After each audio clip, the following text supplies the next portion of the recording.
Everyone, this is me Vijita Sharma. Welcome to Vijita's Vigyan. ये जो video है स्पेशली बच्चों आप लोगों के लिए ही बना रही हूँ ताकि आप लोगों को कभी भी कोई रिवीजन अगर आपको बायोलॉजी का करना है तो इस वीडियो को मैं 1 शॉट या 2 शॉट पे बनाने वाली हूँ। इन फ्यूचर एग्जामिनेशन नियर आते ही आप लोग पैनिक होना शुरू हो जाते हैं, तो इसीलिए हर एक एग्जाम्पल को लर्न करवाना, हर एक चीज़ के कॉन्सेप्ट को क्लियर करना मेरा काम है। तो जब भी आपको कभी भी रिवीजन करना है या आपको कोई भी टॉपिक अगर आपका मिस हो गया है, कोई भी क्लासेस अगर आप पढ़ रहे हैं, तो आपके लिए मैंने ये वीडियो स्पेशली बनाई है बच्चों, ताकि आपको कभी भी इन फ्यूचर बायोलॉजी में तो एटलीस्ट कोई डाउट ना हो। तो शुरुआत करते हैं बच्चों हमारे सबसे पहले चैप्टर की, sexual reproduction in flowering plants.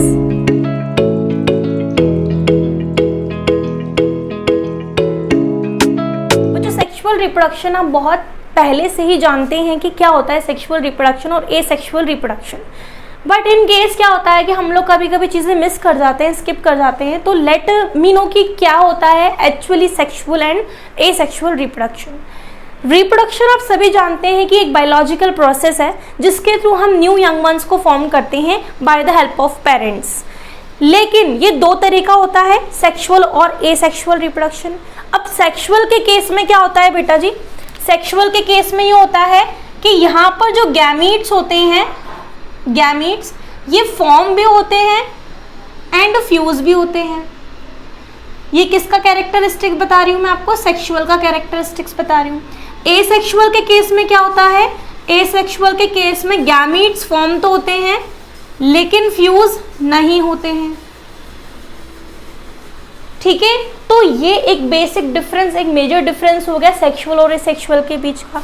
अब अगर मैं आपसे कहूँ कि अगर एसेक्सुअल रिप्रोडक्शन में गैमेट्स फॉर्म तो होते हैं लेकिन फ्यूज नहीं होते हैं, तो फिर उन गैमेट्स का आखिरकार होता क्या है? तो उन गैमेट्स को क्या बोलते हैं? देखो गैमेट्स जो हैं आप सभी जानते हैं, गैमेट्स जो मैं बार बार वर्ड बोल रही हूँ उसका मतलब होता है बेटा reproductive cell. We have 2 types of cell in our body, reproductive cell and somatic cell. Reproductive cell and somatic cell. Somatic cell का मतलब हो गया बेटा बॉडी के सेल्स, जो भी आपके बॉडी के सेल हैं, nerve cell, blood cell, bone cell, fat cell, ये सब आपके क्या हैं? These are the somatic cell of your body.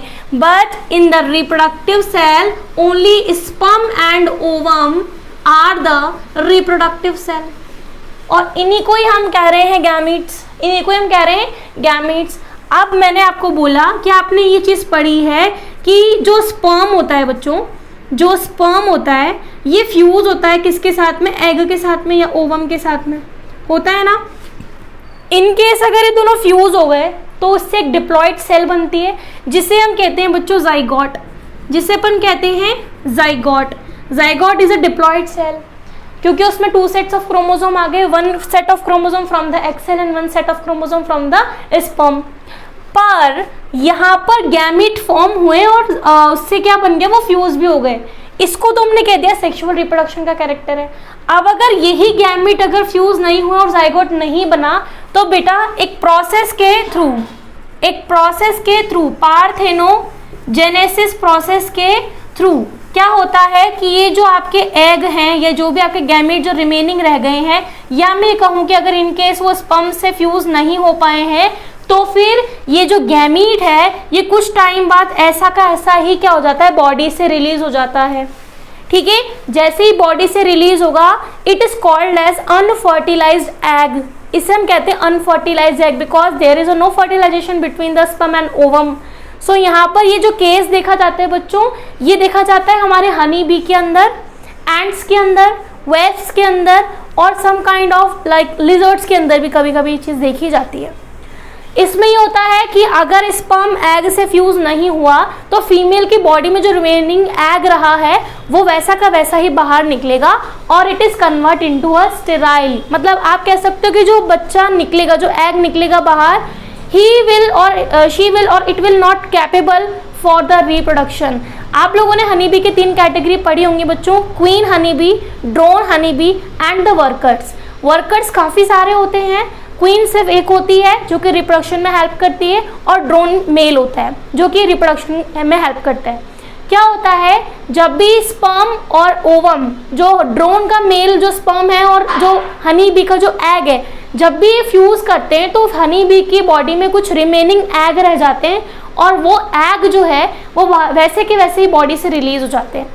This is called as parthenogenesis. यहाँ पर एम्ब्रियो का फॉर्मेशन, यहाँ पर एक बेबी का फॉर्मेशन तो हो रहा है but without fertilisation, it is called as parthenogenesis. ठीक है बच्चों, तो ये हो गया एक basic difference between the sexual and asexual reproduction. तो अब आपको एक कैरेक्टर पता होना चाहिए कि क्या ये जो सेक्सुअल रिप्रोडक्शन है क्या ये फ्लावर्स में भी होता है, क्या ये ह्यूमंस में भी होता है, क्या ये चीज़ एनिमल्स में भी होती है? ऑफ कोर्स होती है। देखो ह्यूमंस और एनिमल को हमने एक ही कैटेगरी में रख दिया, वी आर सोशल एनिमल्स। तो एनिमल्स के अंदर भी सेक्सुअल रिप्रोडक्शन होता है, प्लांट्स के अंदर भी सेक्सुअल रिप्रोडक्शन होता है। सबसे पहले बच्चों इस चैप्टर में हम प्लांट्स का रिप्रोडक्शन पढ़ेंगे, सेक्सुअल रिप्रोडक्शन। देन हमारा जो थर्ड चैप्टर है which is called the human reproduction, उसमें मैं आपको पढ़ाऊंगी मेल रिप्रोडक्शन और फीमेल रिप्रोडक्शन के बारे में, और कुछ ऐसे लाइक कि फर्टिलाइजेशन हो गया तो क्या होगा, फर्टिलाइजेशन नहीं होगा तो क्या हो जाएगा। ठीक है, तो इस चैप्टर में सबसे पहले आई विल टेल यू कि हमें कौन कौन से टॉपिक्स को डिस्कस करना है।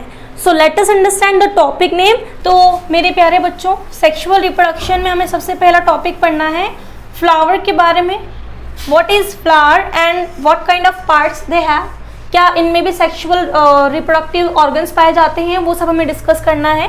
फ्लावर के बाद में बच्चों हम पढ़ने वाले हैं इसके बाद male reproductive system of flower. Then we will jump next topic female reproductive system. Okay, ये भी हमें आ गया समझ में। Then we will jump the process of transfer of pollen grain from anther to stigma called as pollination. ठीक है, after pollination we discuss fertilisation. Then we will discuss embryogenesis.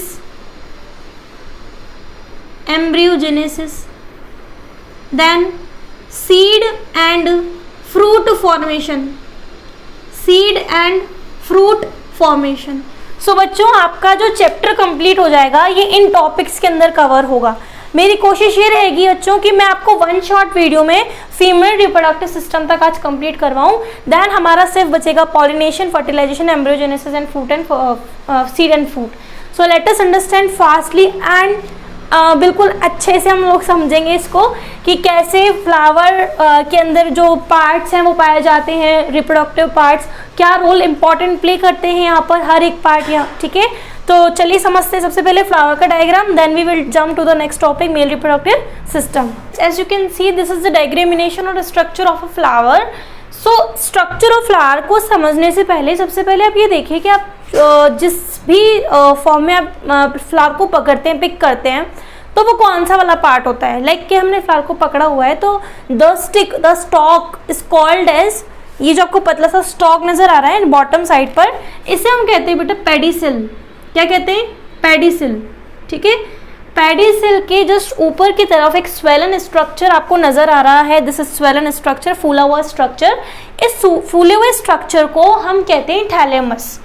इस फूले हुए स्ट्रक्चर को बच्चों हम कहते हैं थैलेमस, या आप इसको रेसेप्टिकल भी कह सकते हैं।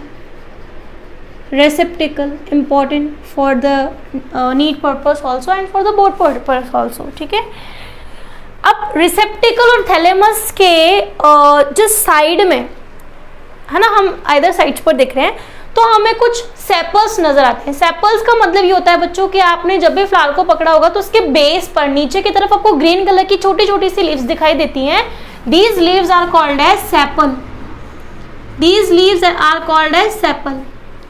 अभी मैं आपको इनके ग्रुप ऑफ नेम्स भी बताऊंगी कि इनको ग्रुप, अगर इनका ग्रुप होता है पूरा तो उसको हम क्या कहते हैं। ठीक है, अब ये जो आपको थैलेमस है बच्चों, थैलेमस के अंदर एक और आपको स्वेलन स्ट्रक्चर नजर आ रहा है, इसे भी डिस्कस करेंगे। सबसे पहले ऊपर की तरफ चलते हैं। सेपल के बाद में आपको अगर फ्लावर में कुछ कलरफुल, कुछ अट्रैक्टिव सा लीफ नजर आता है तो which is known as petal. I hope बच्चों ये चीजें मुझे आपको बताने नहीं पड़ रही, एक्स्ट्रा चीजें नहीं बता रही हूँ, कुछ नया नहीं बताया मैंने अभी तक। ये सब चीजें हम लोग प्रिमिटिव छोटी क्लासेस से पढ़ के आ चुके हैं, इसीलिए आई नो कि आप लोगों को ये चीजें मालूम है ऑलरेडी, ठीक है। उसके बाद में बच्चों अब हम आते हैं फ्लावर के मेल और फीमेल रिप्रोडक्टिव ऑर्गन्स पर। अगर आपको कुछ इस तरीके से प्रोजेक्शन दिखाई दे रहे होंगे तो ये आपको क्या लगता है, क्या बोलते हैं इन्हें, इस पूरे वाले पार्ट को फ्रॉम टिप टू बॉटम, इस पूरे पार्ट को अपन कहते हैं बेटा स्टेमन। स्टेमन पूरा पार्ट यहाँ से लेकर के यहाँ तक का। लेकिन स्टेमन में भी कुछ आपको टिपिकल पार्ट्स नजर आएंगे which plays an important role in the flower. This structure, only this structure is called as anther.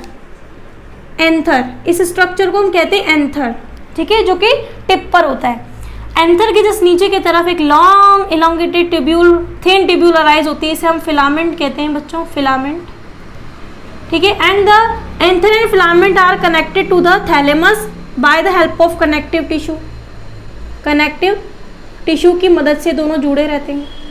I will draw again this diagram because next topic we are already discussing the male reproductive system, so हमें इसे अच्छे से पढ़ना ही है finally, ठीक है।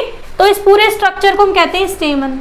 ऐसे ही आपको यहाँ पे रेड कलर से मैंने बनाया हुआ है, बहुत ही पतली सी थिन सी ट्यूब नजर आ रही होगी आपको from top to the bottom. इसे हम क्या कहते हैं, इस पूरे पार्ट को टॉप से बॉटम को हम कहते हैं बेटा पिस्टल या फिर कार्पल।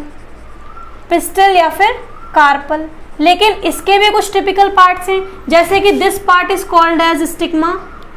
स्टिग्मा नाम से पता लग रहा है, स्टिग्मा यानी स्टिक, यानी कुछ ना कुछ इस पे स्टिक होता है, ठीक है। ऐसे लर्न करनी है हमें चीजें। This elongated thin tubule is called as बच्चों स्टाइल। एंड अभी मैंने आपको बोला था यहाँ पे एक स्वेलन स्ट्रक्चर नजर आ रहा होगा आपको, it is called as ovary. Female की ओवरी जब मैच्योर हो जाती है तो it is convert into fruit. And जब ओवरी के अंदर की बात करें तो आपको इस तरीके से स्ट्रक्चर नजर आ रहे होंगे, these are called as ovule. अब ओव्यूल भी जब मैच्योर हो जाते हैं फीमेल पार्ट में तो it is convert into seed. तो अभी मैंने आपको सिर्फ और सिर्फ सिंपल सा डायग्राम बताया है फ्लावर का, जिसमें हमने पेडिसिल से लेकर के हमने पूरा पिस्टल कार्पल तक पढ़ लिया है। लेकिन अब आती है बात कि अगर मैं बोलूं कि यार इसमें मुझे बताओ ग्रुप ऑफ पेटल्स क्या कहलाएगा, ग्रुप ऑफ सेपल्स क्या कहलाएगा। अगर मैंने बोला कि अगर एक फ्लावर में बहुत सारे मेल पार्ट है, यानी कि बहुत सारा स्टेमन है, तो उस फ्लावर को आप क्या कहोगे, या उस पूरे ग्रुप को आप क्या कहोगे। बात समझ में आ रही है। तो यहाँ पे बच्चों हमने कुछ टर्म्स बनाई हैं, जैसे कि अगर एक सेपल दिखाई दे रहा है तो it is called as sepal. लेकिन मोर देन वन सेपल अगर आपको दिखाई दे रहे हैं तो that will not call the sepal, that will call the calyx. Calyx अभी के भी लर्न कीजिए, कैलिक्स, ठीक है। अगर आपको एक पेटल दिखाई दे रहा है तो it is called as petal, पर मोर देन वन पेटल है तो do not call the petal, called as the corolla. Corolla, corolla जो होता है वो ब्यूटीफुल पार्ट होता है फ्लावर का, either it may be a red colour, either it may be a blue colour, white colour, red colour, pink colour, anything, ठीक है। Corolla is a car also ना, ब्यूटीफुल कार, ठीक है। Next one is, अगर आपको स्टेमन का group दिखाई देता है बेटा, अगर देखो आपको यहाँ पे स्टेमन का ग्रुप दिखाई दे रहा है ऑलरेडी, 1 2 3 4 5 6 स्टेमन्स आर देयर।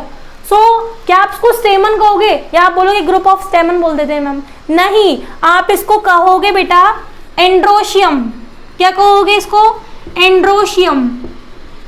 याद रखना ये एंड्रो वर्ड हमेशा यूज किया जाएगा मेल के लिए, मेल के लिए। ऐसे ही ये जो पूरा पार्ट आपको नजर आ रहा है इसको हमने पिस्टल या कार्पल कह लिया। जरूरी तो नहीं है ना कि फ्लावर में एक ही पिस्टल हो सकता है मोर देन 2 हो, मोर देन 1 हो, तो उसे हम कहेंगे बेटा गाइनोशियम, गाइनोशियम।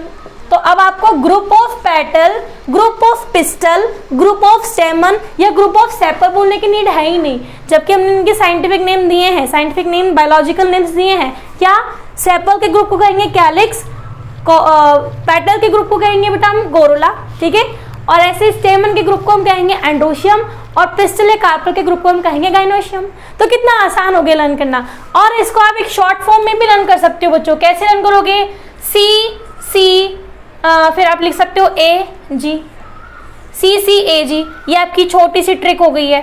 CCAG के नाम से आप याद रखिए कि CC का मतलब क्या है? सबसे पहले कैलिक्स, CA सबसे पहले आएगा CA, अल्फाबेट की तरह यूज करो उसको, ठीक है, अल्फाबेटिकल टर्म CA, फिर CA के बाद में CO ही आता है ना, CA CO AN और GY, तो हो गया लन। CA और CO में तो कंफ्यूज होना ही नहीं चाहिए, क्योंकि CA अगर आ रहा है तो इट इज कैलिक्स, CO आ रहा है तो कोरोला। तो मैम ने बताया था कि CA आ रहा है सबसे पहले तो it is called as a group of sepal, corolla आ रहा है तो यानी CO आ रहा है तो ग्रुप ऑफ पेटल, ठीक है। अब बेटा हम समझते हैं next topic, this is a structure of the male reproductive part, और इसमें हम पढ़ेंगे कि ऐसा इसमें क्या हो रहा है कि पॉलिनेशन तक बात आ गई है। दैट मीन्स कि क्या मेल के अंदर कोई स्पर्म होता है क्या? ऑब्वियस है मेल के अंदर स्पर्म होता है, लेकिन फ्लावर के अंदर तो ऐसा कोई टिपिकल स्ट्रक्चर नहीं पाया जाएगा ना स्पर्म जैसा, तो इसमें ऐसा है क्या? हालांकि मेल गैमेट हम कहेंगे उसको, लेकिन ये मेल गैमेट बन कैसे रहा है, किस में बन रहा है, यानी कि अगली वाली अब हम देखने वाले हैं इस टॉपिक के नेक्स्ट टॉपिक में भी हम देखने वाले हैं कि कैसे यहाँ पर माइक्रोस्पोर बनता है। माइक्रोस्पोर का मतलब, माइक्रो मतलब होता है मेल, माइक्रो का मतलब यहाँ पर मेल, स्पोर यानी कि मेल का स्पोर कैसे यहाँ पे बनता है, ठीक है। तो सबसे पहले इस स्ट्रक्चर को तो समझेंगे ना, उसके बाद में हम जंप करेंगे पॉलन ग्रेन के फॉर्मेशन पर, ठीक है।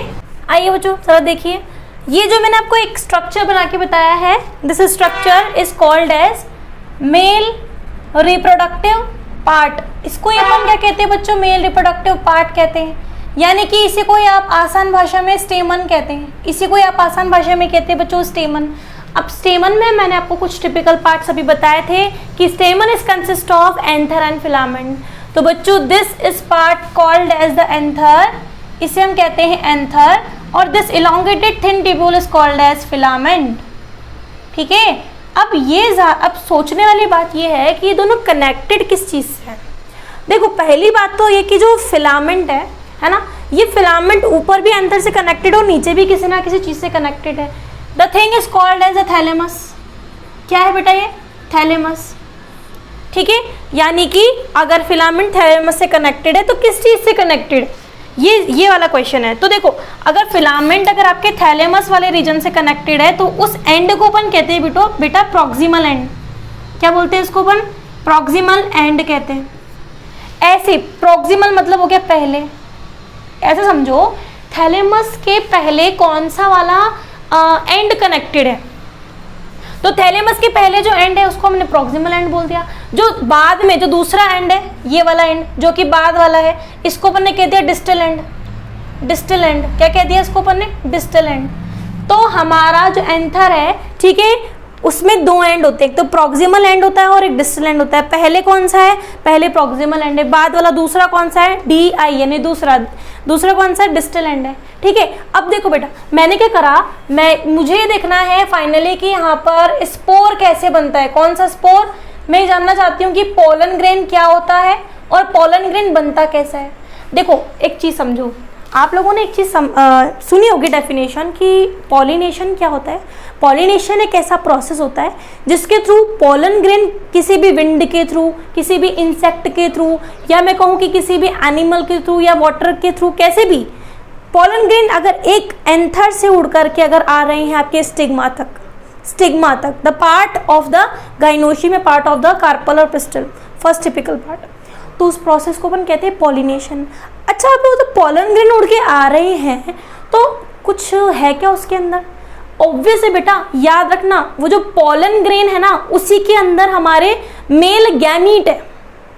क्या है उसके अंदर? Male gamete. याद करो अभी थोड़ी देर पहले मैंने तुम्हें सेक्सुअल रिप्रोडक्शन की डेफिनेशन बताई थी कि अगर मेल और फीमेल अगर आपस में मिलते हैं तो उस प्रोसेस को हम कहते हैं सेक्सुअल रिप्रोडक्शन। यानी कि अगर फॉर्म होकर के अगर फ्यूज हो रहे हैं तो उस प्रोसेस को अपन क्या कहते हैं? सेक्सुअल रिप्रोडक्शन कहते हैं। याद आया? तो सेम यहाँ पर यही फंडा है कि जो एंथर है इसके अंदर पोलन ग्रेन बनेगा। कैसे बनेगा वो मुझे तुम्हें बताना है, उसकी तुम चिंता मत करो, ठीक है।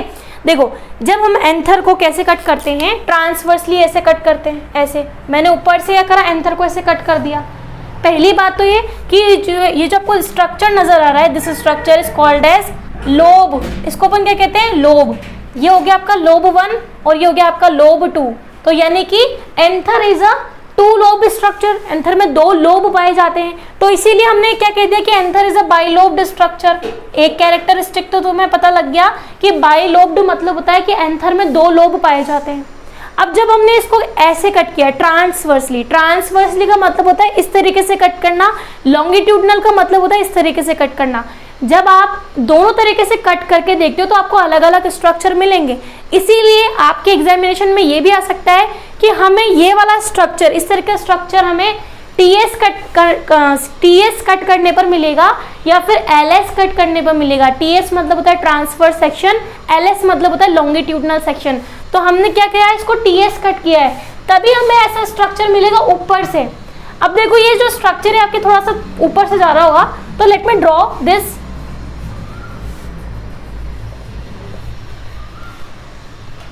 देखो ये ऐसा स्ट्रक्चर है आपका, ऐसा ये आ गया आपका स्ट्रक्चर। ये लो यार, इतना इजी तो स्ट्रक्चर है। ये आपका क्या है, ये वाला जो रीजन है क्या है बेटा, ये आपका एक लोब है, ये आपका क्या है, पूरा एक लोब है। यहाँ से लेकर के यहाँ तक एक लोब है, यहाँ से लेकर के यहाँ तक का एक लोब है। ऐसा ही स्ट्रक्चर बनाया कि नहीं बनाया मैंने, ठीक है। आप चाहो तो आप इसको भी एक लोब मान सकते हो और इसको भी आप एक लोब मान सकते हो, ठीक है। अब ये जो लोब है, कितने लोब है यहाँ पे, दो लोब है। एक लोब तो ये हो गया और दूसरा लोब ये हो गया, ठीक है ना। हर एक लोब में ये जो चीजें हैं, दिस एंड दिस, ये जो रीजन है इनको अपन बोलते हैं बेटा थीका। इनको अपन कहते हैं थीका। क्या कहते हैं इनको अपन कहते हैं theca. 4 thecas. How many thecas? 4 thecas. लेकिन अगर आपसे पूछा जाए कि एक ही लोब में कितने थीका होते हैं, तो ये आपका एक लोब हो गया ना, ये आपका एक लोब हो गया। कितने थीका हैं एक पूरे लोब में? सिर्फ 2 लोब हैं, तो ये हो गया आपका बाइलोब्ड डायथीकस। डायथीकस, डाय मतलब भी 2 होता है, थीकस का मतलब हो गए आपके थीकास। तो anther is a bilobed structure and dithecous. आ रही है बात समझ में?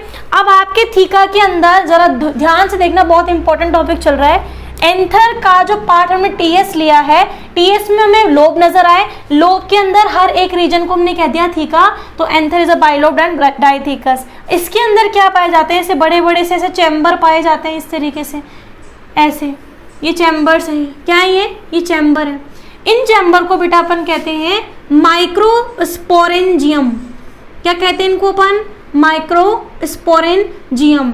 माइक्रोस्पोरेंजियम पता है बहुत ही ज़्यादा ज़रूरी है एंथर में प्रेजेंट होना। ये ऐसे बड़े बड़े चैम्बर नहीं होते हैं, इस तरीके से ऐसे नीचे जा रहे होते हैं, ये ऐसे नीचे जा रहे होते हैं। ये तो मैंने आपको क्या है, मुझे आपको डायग्राम एक्सप्लेन करना है, दैट्स वाई मैंने इस तरीके से बनाया है।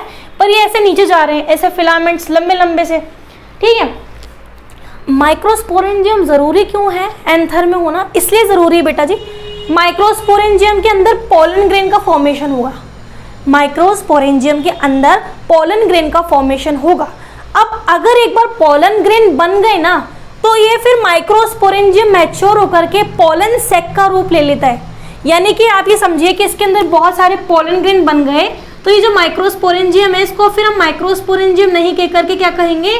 पोलन सैक कहेंगे। यानी कि आप इस टर्म को समझ सकते हो, या फिर नीट के पर्पज से भी चीज आ सकती है कि on the maturation of the microsporangium, sorry on the maturation of the pollen sac, microsporangium is converted into dash. किस में बदलती है माइक्रोस्पोरेंजियम? पोलन सैक में बदलती है।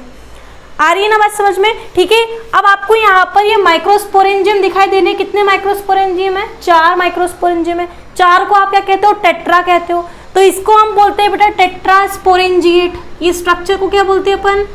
टेट्रास्पोरेंजिएट कहते हैं। क्या कहते हैं? टेट्रास्पोरेंजिएट।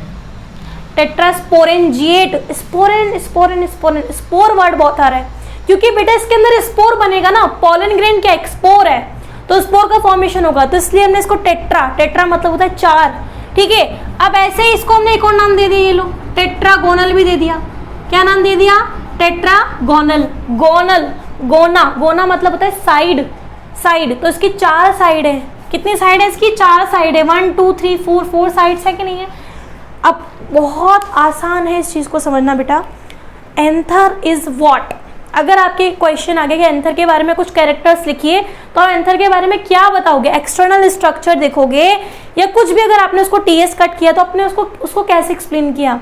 एंथर के बारे में जब हम इंटरनल स्ट्रक्चर देखते हैं, तो एंथर में हम देखते हैं कि anther is a bilobed structure. कितने लोब? एक लोब, और दूसरा ये लोब बाइलोब्ड है। दूसरा कैरेक्टर, इट इज अ डाइथिकस। डाइथिकस क्यों? क्योंकि एक लोब में 2 थीका पाए जा रहे हैं ना, ये देखो एक, ये जो ब्लैक पेन से बनाया है ना, ब्लैक मार्कर से, दीज आर कॉल्ड थीकास, ये थीकास है बेटा आपके, तो डाइथिकस हो गया। तीसरा, it is called tetrasporangiate. Tetrasporangiate क्यों? क्योंकि जो माइक्रोस्पोरेंजियम है इसके अंदर स्पोर बनेंगे कि नहीं बनेंगे, दैट्स व्हाई हमने इसको टेट्रास्पोरेंजिएट कह दिया, ठीक है। फिर नेक्स्ट आता है आपका टेट्रागोनल। गोना मतलब होता है साइड, तो इसकी कितनी साइड है? टोटल एंथर की 4 साइड है, इसलिए हमने इसको टेट्रागोनल कह दिया। कितना आसान है, मतलब हर एक चीज को अगर हम डीपली समझेंगे तो हमारे लिए बहुत ही अच्छा है। अब देखिए माइक्रोस्पोरेंजियम के अंदर ऐसा क्या है जो आगे जाकर के पोलन ग्रेन को फॉर्म कर रहा है। तो माइक्रोस्पोरेंजियम के अंदर एक बहुत अच्छी चीज भरी हुई है बेटा, और बहुत इंपॉर्टेंट है। माइक्रोस्पोरेंजियम के अंदर एक ऐसी चीज फिल्ड है जिसे हम बहुत ही मतलब ऐसा कहते हैं कि अगर ये नहीं होगा तो फिर पोलन ग्रेन बनेगा कैसे, है ना। तो इस पूरी चीज को हम कहते हैं बेटा, इस पूरे सब्सटेंस को हम कहते हैं which is present in the microsporangium called as sporogenous tissue. क्या कहते हैं इसको अपन? Sporogenous tissue.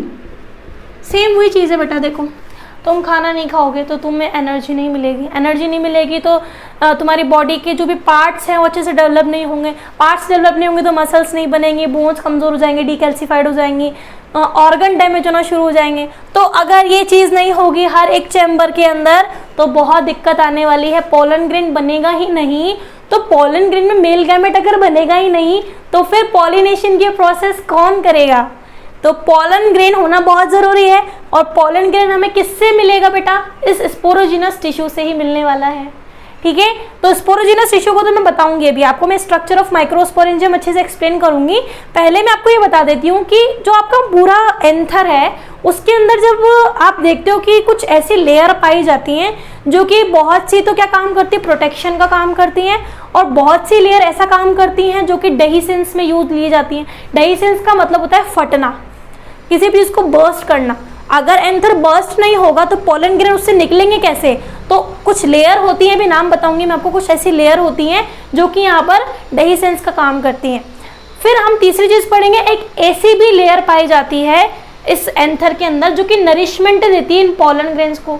जैसे कि भूख लग रही है, अभी मैं आपको ट्रिक बताऊंगी लर्न करने की, क्या ऐसे ट्रिक लर्न करनी है, ठीक है। तो सबसे पहले मैं आपको बताती हूँ बच्चों, सबसे इनर मोस्ट लेयर, लोग आउटर मोस्ट से बताते हैं, मैं इनर से बताऊंगी आपको, ठीक है। ये रही आपकी माइक्रोस्पोरेंजियम, ये रेड वाली, और मैंने ब्लैक कलर से जो बनाई है this is called as your inner layer of the anther. Anther की सबसे इनर लेयर है ये वाली। इस इनर लेयर को आप क्या कहोगे बेटा? नामकरण देना है इसका, क्या नाम है इसका? इसका नाम है टैपेटम। टैपेटम क्या नाम है इसका? टैपेटम। बहुत इंपॉर्टेंट लेयर होती है, नरिशमेंट प्रोवाइड करती है इन स्पोरोजीनस टिश्यू को, क्योंकि टिश्यू बने किससे? सेल से बने। बताऊंगी क्या है इन सेल्स के अंदर, इसको हम माइक्रोस्कोप मदर सेल कहते हैं, बाद में बताऊंगी, वरना सब अगर आज पढ़ लोगे तो दिक्कत हो जाएगी। टैपेटम जो है वो उसका काम होता है नरिशमेंट प्रोवाइड करना। नरिशमेंट प्रोवाइड करना किसको प्रोवाइड करना?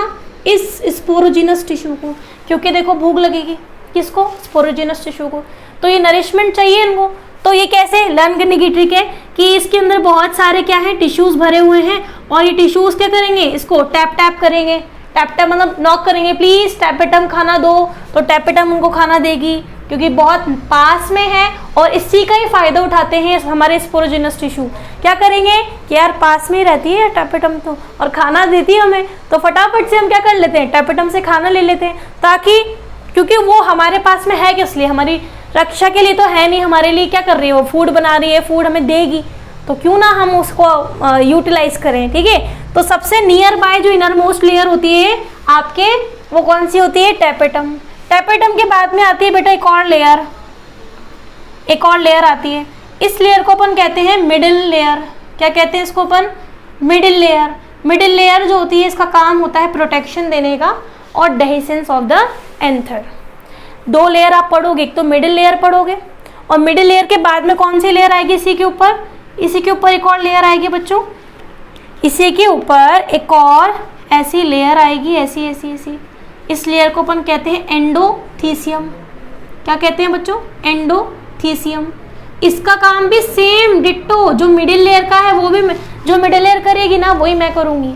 जो मिडिल लेयर करेगी वही मैं करूंगी। मिडिल लेयर क्या कर रही है, middle layer dehiscence of the anther, burst कर रही है एंथर को, ताकि उससे पॉलन ग्रेन जब बन जाएंगे तो वो रिलीज होंगे at a time, maturation time. और दूसरा काम क्या कर रही है मिडिल लेयर, दूसरा काम कर रही है प्रोटेक्शन देने का, तो मैं भी वही कर लूंगी, क्या दिक्कत है, ठीक है। और लास्ट आपकी सबसे आउटर मोस्ट लेयर जो सबसे बाहर पाई जाती है एंथर के, थोड़ा सा यहाँ पे बना देती हूँ, it is called as epidermis. क्या बेटा आपकी बॉडी में भी एपिडर्मिस पाई जाती है क्या? यस, आपकी जो डर्मिस है, डर्मिस यानी कि आपकी जो डर्मा है, स्किन है, उसके आउटर मोस्ट जो लेयर होती है उसे हम एपिडर्मिस कहते हैं। और epidermis it outer most layer, इसका फंक्शन भी प्रोटेक्शन देने का है। और आप जानते हैं कोई भी इंजरी वगैरह हो जाती है तो सबसे बाहर हमारी एपिडर्मिस होती है, जो उससे फटाफट से रिकवर करने में हेल्प करती है। तो अब नेक्स्ट पढ़ते हैं अपन स्ट्रक्चर ऑफ माइक्रोस्पोरेंजियम। अब हम सिर्फ इस स्ट्रक्चर को बनाएंगे ताकि हमें पता लग सके कि अब कैसे पोलन ग्रेन बन रहा है। चलिए समझते हैं। ये मैं बना रही हूँ माइक्रोस्पोरेंजियम का छोटू सा डायग्राम।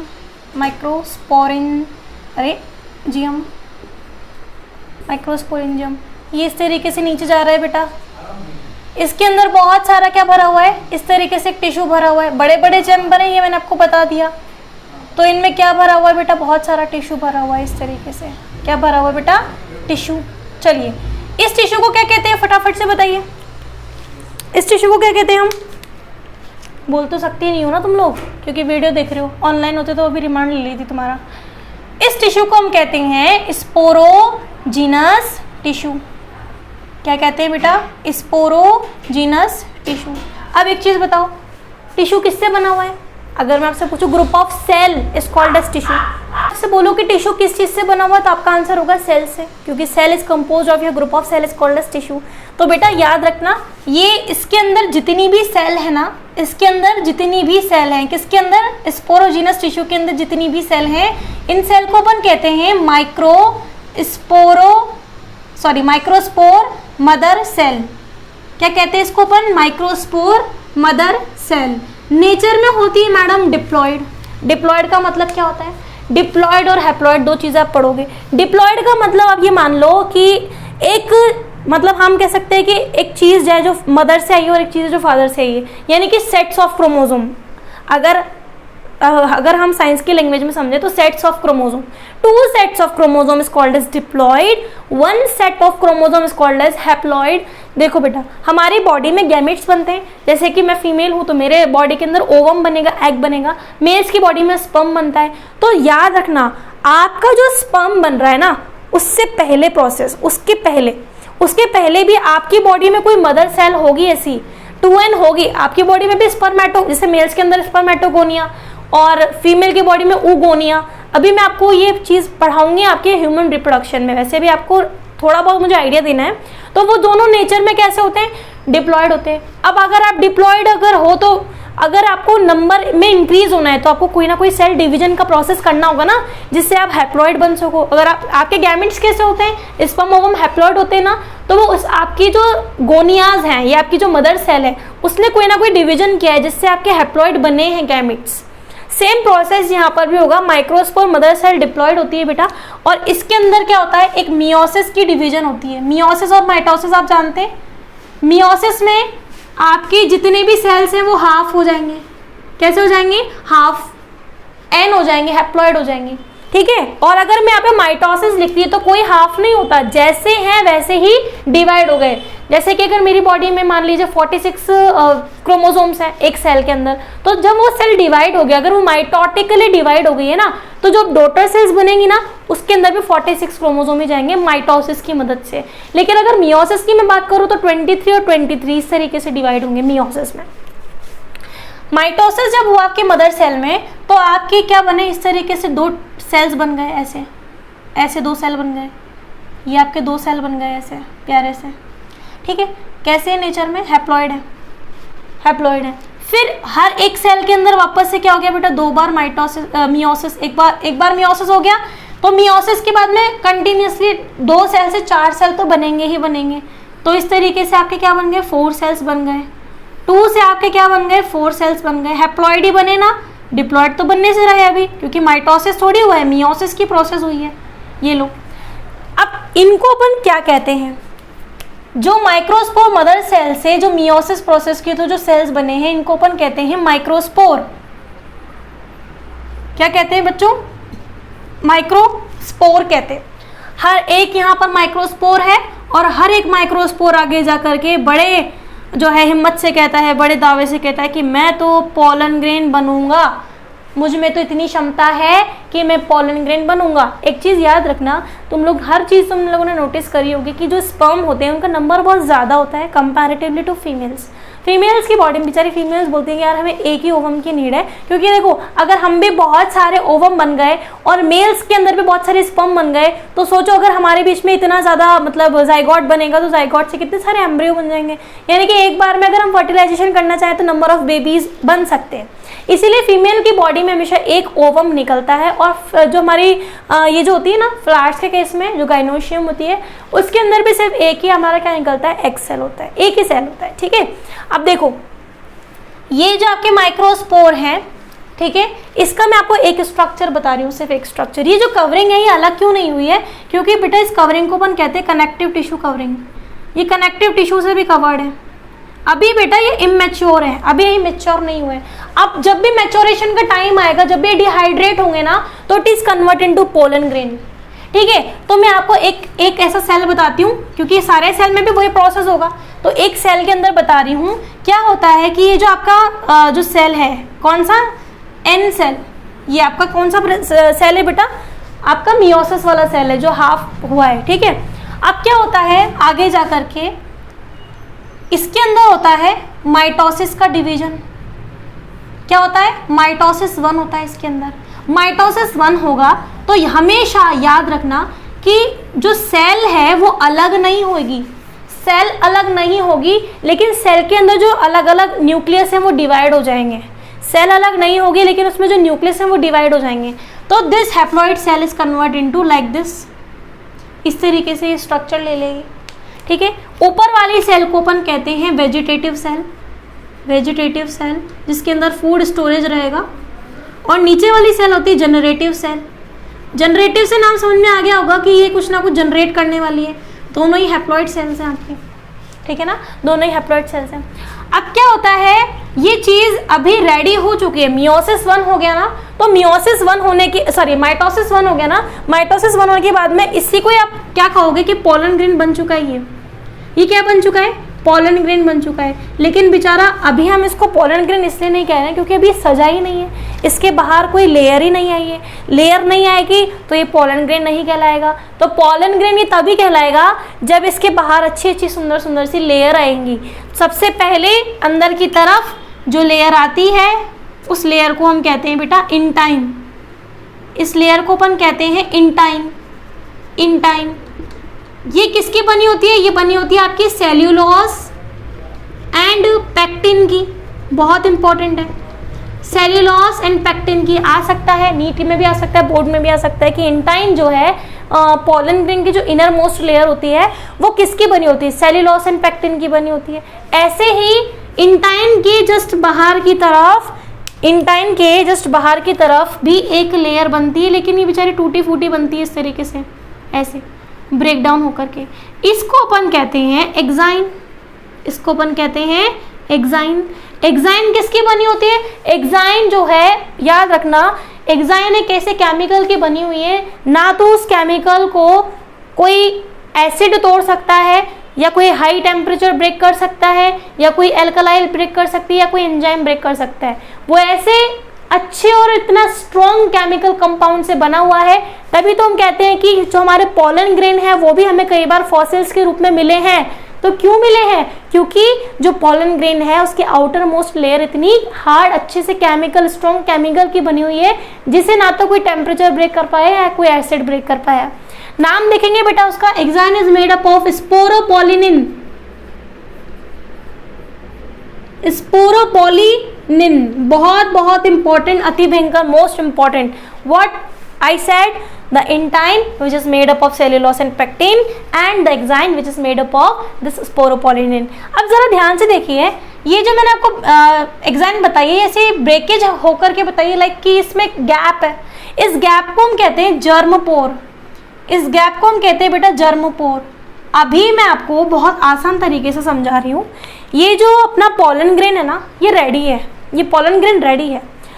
देखो आप ये जानते हो 60% ऑफ एंजियोस्पर्म, एंजियोस्पर्म तो आप सभी जानते हो, फ्लावरिंग प्लांट्स, एंजियोस्पर्म तो आप सभी जानते हो कि फ्लावरिंग प्लांट्स को कहते हैं हम एंजियोस्पर्म। तो जो 60% ऑफ एंजियोस्पर्म होते हैं ना बेटा, उनमें यही पॉलन ग्रेन क्या करता है, उड़ते हुए जाता है और स्टिग्मा के ऊपर जाकर के स्टिक हो जाता है। अब क्या होगा, स्टिक तो हो गया, पर मैम आपने तो बोला था कि इसके अंदर मेल गैमेट बनेगा, तो कहाँ बना है मेल गैमेट? जैसे ही 60% ऑफ एंजियोस्पर्म में क्या होता है कि जैसे ही आपका पॉलन ग्रेन उड़ के स्टिग्मा के ऊपर जैसे स्टिक हो जाता है, वैसे ही इस पॉलन ग्रेन में दूसरा माइटोसिस सेकंड होता है। क्या होता है? माइटोसिस सेकंड होता है। जैसे ही आपका माइटोसिस सेकंड होगा, जैसे मैं आपको एक कहानी बताती हूँ, ये आपका दूल्हा रेडी है और अब ये चला है अपने दुल्हन के पास में इस तरीके से, ठीक है। अब ये जाएगा इसके ऊपर, ये चला गया, चला गया। ये आपका ऊपर वाला कौन सा सेल है? वेजिटेटिव सेल है। अब जैसे ही ये जिस पे पहुंचा ना, जैसे स्टिग्मा पर पहुंचा, इसने माइटोसिस 2 कर लिया बेटा। माइटोसिस 1 तो ऑलरेडी हो गया और अब माइटोसिस सेकंड हो गया। माइटोसिस सेकंड हो तो मैंने भी आपको बोला ये जनरेटिव सेल कुछ ना कुछ जनरेट तो करेंगे इन फ्यूचर में। तो क्या जनरेट करती हैं ये मेल गैमीट बनाती हैं। क्या बनाती हैं ये? Male gamete. तो आपके 2 यहाँ पर छोटे छोटे से क्या बन जाएंगे? जनरेटिव सेल में जब माइटोसिस सेकंड होगा तो यहाँ पर 2 मेल गैमीट का फॉर्मेशन हो जाएगा। आई बात समझ में? लेकिन बेटा कई बार बहुत अफसोस की बात है, कई बार जो 40% ऑफ एंजियोस्पर्म होते हैं ना, उनमें माइटोसिस 2 भी हो जाता है। देखो एक कहानी सुनो। एक दूल्हा है और एक दुल्हन है, ठीक है। दूल्हा दुल्हन जब आपस में शादी करेंगे उसके बाद में ही तो रिप्रोडक्शन करेंगे और आगे जाकर के बेबी का फॉर्मेशन करेंगे। तो सेम ये हमारा दूल्हा रहा, ठीक है। ये बारात लेके जाएगा कहाँ पर? आपके स्टिग्मा के ऊपर। जब ये जैसे यहाँ पर पहुंचेगा तो फाइनली यहाँ पे 2 मेल गैमेट का फॉर्मेशन होगा। ऐसा सिर्फ 60% ऑफ एंजियोस्पर्म में होता है। ये मैं आपको सारे एंजियोस्पर्म का नहीं बता रही हूँ, अधिकतर ऐसा ही होता है कि जब ये पहुंचता है तब वहां पर जाकर के माइटोसिस 2 करता है ये। लेकिन जो बहुत कम एंजियोस्पर्म में ऐसा देखा गया है कि पहले दूल्हा दुल्हन पहले बेबी कर लेते हैं, फॉर्मेशन कर लेते हैं, देन आफ्टर वो क्या करता है, वो चलता है सवारी के लिए और फिर वो शादी करता है।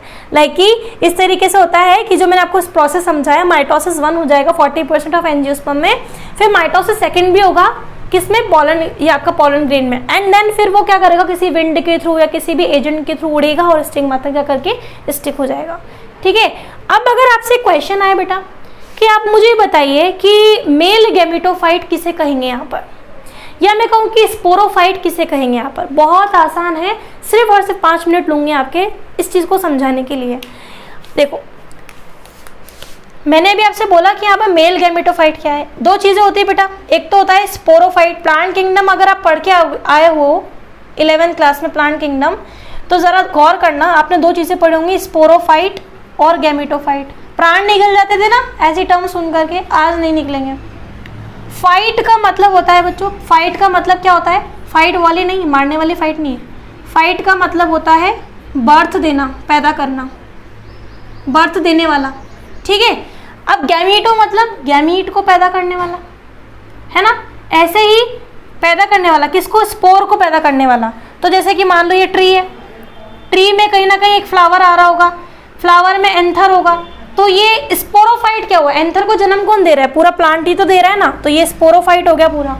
ये तो क्या हो गया? स्पोरोफाइट हो गया। लेकिन अगर आपसे पूछा जाए कि गैमेटोफाइट, गैमेट को पैदा कौन कर रहा है, तो आपका आंसर होना चाहिए बेटा the gametophyte, male gametophyte is known as pollen grain. क्योंकि देखो बेटा पॉलन ग्रेन के अंदर ही तो क्या बनता है? पॉलन ग्रेन के अंदर ही तो आपके क्या बन रहे हैं बेटा? मेल गैमीट बन रहे हैं। तो मेल गैमेट इज क्या हुआ? Male gamete is what? Male gamete is a gamete but it is found in the pollen grain, और वही उसका क्या है? मेल गैमेटोफाइट है। तो बच्चों आज के लिए इतना ही, फिर हम शॉर्ट 2 में पढ़ेंगे कि फीमेल गैमेटोफाइट का कैसे फॉर्मेशन होता है। घबराना नहीं है, चाहे कुछ भी हो जाए, एग्जामिनेशन में फाड़ना ही है, रिवीजन करते रहना है, ताकि आप, क्योंकि बायोलॉजी तो ऐसी है कि आपसे टाइम मांगती नहीं है, सिर्फ आपको अपने कीमती 15 मिनट देने हैं हर एक वीडियो को, ताकि आपको सिर्फ और सिर्फ चीज़ें लर्न रहे बेटा। हम ये नहीं कह रहे फिजिक्स केमिस्ट्री टाइम मांगेंगे आपकी, ठीक है, बट बायोलॉजी आपसे नहीं कहेगी कि मुझे भी टाइम दो, बस मुझे देख लो, मुझे सिर्फ देख लो, ताकि आप कभी भी कोई स्किप ना करो कोई भी चीज़। एम आई सॉरी अगर मैं कोई चीज़ स्किप कर गई हूँ, तो वैसे मेरे को लगता है कि मैंने कोई चीज़ स्किप नहीं करी है, सिर्फ मेरे को आपको पॉलन ग्रेन की इंपॉर्टेंस बतानी थी कि पॉलन ग्रेन की क्या इंपॉर्टेंस है। पॉलन ग्रेन्स अगर इन केस हमारी बॉडी में एंटर हो जाते हैं तो हमें एलर्जीज वगैरह, ब्रोंकाइटिस यानी कि लंग्स के अंदर बहुत सी डिजीजेस हो जाती है। दूसरी चीज़ ये कि अगर हम चाहें तो पॉलन ग्रेन को हम लिक्विड नाइट्रोजन के अंदर भी रख सकते हैं -196 डिग्री सेल्सियस पर। उससे ये होगा कि जो पॉलन ग्रेन है वो प्रिजर्व रहेंगे, और इस प्रोसेस को हम क्रायो प्रिजर्वेशन कहते हैं। नेक्स्ट क्लास में मैं आपको इसके बारे में इंपॉर्टेंस बताऊंगी। Then after we will jump to the female reproductive parts. Bye bye.